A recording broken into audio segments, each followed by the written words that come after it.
Kota Surabaya, Jawa Timur adalah kota yang kental dengan sejarah dan kisah-kisah heroik di masa lampau. Setiap sudut kota ini menyimpan rekaman historis yang mengukir identitasnya sebagai kota yang penuh dengan sejarah perjuangan arek-arek Surabaya. Salah satu tempat yang menyimpan kisah perjuangan adalah Taman Sejarah.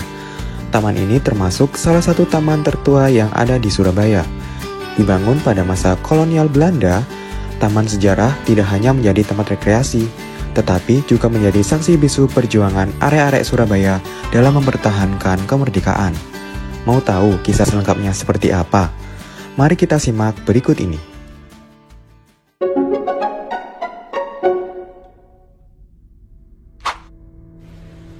Taman Sejarah yang terletak di depan Jembatan Merah, Plaza, dan Gedung Internasio dulunya merupakan tanah lapang atau lapangan.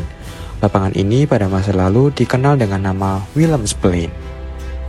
Perjalanan sejarah lapangan Willemsplein hingga berubah menjadi Taman Sejarah tidak dapat dipisahkan dari sejarah Kota Lama Surabaya.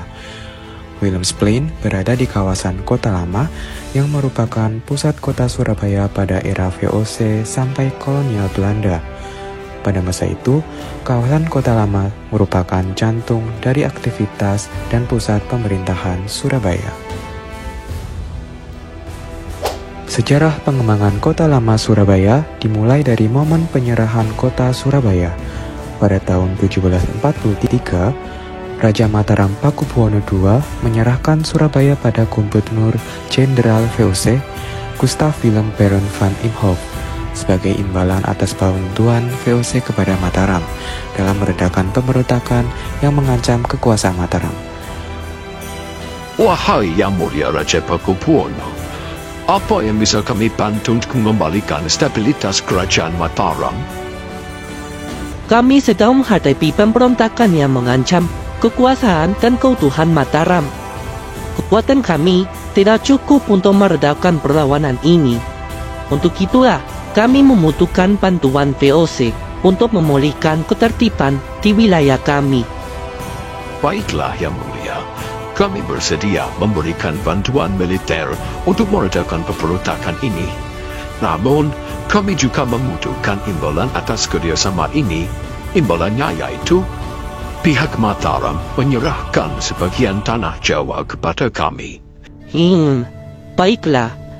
Akan kuserahkan sebagian wilayah Jawa kepada kalian. Kota Lama Surabaya sepenuhnya dikuasai oleh VOC dan menjadi pusat pemerintahan dan perdagangan. Untuk mendukung fungsi pusat perdagangan, maka pada tahun 1787, VOC membangun beberapa fasilitas untuk menunjang fungsi pemerintahan dan perdagangan. Kawasan yang dikembangkan pertama ialah kawasan Kerembangan yang berpusat di lapangan luas yang diberi nama Willemsplein. Lapangan tersebut berbatasan langsung dengan tepian Sungai Kalimas yang juga dijadikan pelabuhan perahu dan diberi nama yang hampir sama yaitu Willemsgate. Selama abad ke-18, kawasan Kerembangan mulai berkembang dengan dibangun gedung-gedung, jalan dengan gaya Eropa. Penamaan Willemsplein sendiri diambil dari bahasa Belanda. Pada saat itu, nama Willem memang banyak dipakai sebagai nama-nama jalan di tanah jajahan. Kata Willems dari nama Raja Belanda yang bernama Pangeran Willems, sedangkan Plains yang berartikan tanah lapang atau lapangan. Pada tahun 1799, VOC mengalami kebangkrutan. Seketika itulah kekuasaan Surabaya diambil alih oleh pemerintah kolonial Hindia Belanda. Pada tahun 1808, pemerintah kolonial Hindia Belanda membangun Rudebroek atau yang sekarang dikenal dengan nama Jembatan Merah. Jembatan Merah tersebut dibangun tepat di tepi kawasan Willemsplein guna memfasilitasi mobilitas perdagangan. Sejak saat itu, mobilitas penduduk semakin tinggi. Jumlah penduduk asal Eropa bertambah, demikian juga penduduk lokal maupun pendatang dari Asia lain seperti Arab dan Tiongkok. Pada abad ke-20, lapangan Willemsplein difungsikan sebagai alun-alun kota pada saat itu. Karena letak lapangan ini berada di tengah antara pusat kawasan bisnis pada tahun 1900 hingga 1916. Gedung Keresidenan Surabaya pun tepat dibangun di sisi selatan Willemsplein. Hingga pada tahun 1920, keberadaan Windows Plane ternyata masih bertahan saat kantor keresidenan dan difungsikan menjadi Jalan Raja Wali. Sejak penjajahan Jepang menginjakan kaki dan berkuasa di Surabaya, tidak ada perkembangan yang signifikan di kawasan Kota Lama. Pada tanggal 17 Agustus 1945, Bapak Presiden pertama Insinyur Soekarno memproklamasikan kemerdekaan Republik Indonesia. Secara resmi, negara Indonesia sudah merdeka dari penjajahan Jepang.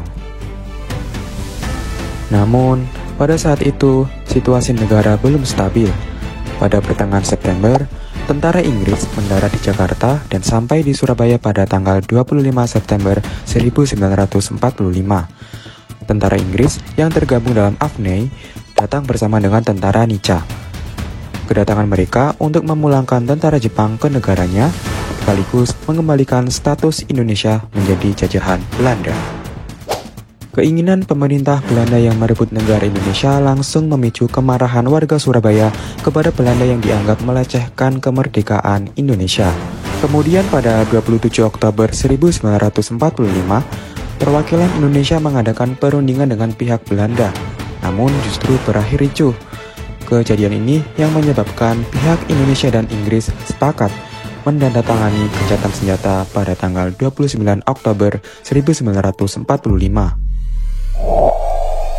Namun, pada hari berikutnya, bentrokan antara kedua belah pihak tidak dapat dihindari. Puncak dari konflik ini terjadi pada tanggal 30 Oktober 1945. Ketika Brigadir Jenderal Malabi, pemimpin tertinggi pasukan Inggris untuk Jawa Timur, tewas tertembak. Bahkan disebutkan bahwa mobil yang ditumpangi setelah terkena granat. Terbunuhnya Malabi pun memantik kemarahan sekutu. Pihak sekutu pun mengeluarkan ultimatum yang mendesak agar seluruh rakyat Surabaya menyerahkan semua senjata dan menghentikan perlawanan sambil menyerahkan diri. Tapi, ultimatum itu tidak membuat rakyat Surabaya takut. Semangat mereka justru semakin berkobar dan siap berperang mempertahankan kemerdekaan Indonesia. Bung Tomo pun membakar semangat pejuang untuk pantang menyerah melawan penjajah melalui orasi dan semboyannya. Surabaya menjadi medan peperangan tersebut mengalami kerusakan yang sangat besar. Tak hanya kerugian material, pertempuran Surabaya menelan korban puluhan ribu nyawa rakyat yang sebagian besar adalah warga sipil. Banyaknya rakyat Surabaya yang gugur memperjuangkan tanah air menjadikan kota Surabaya dikenang sebagai kota pahlawan.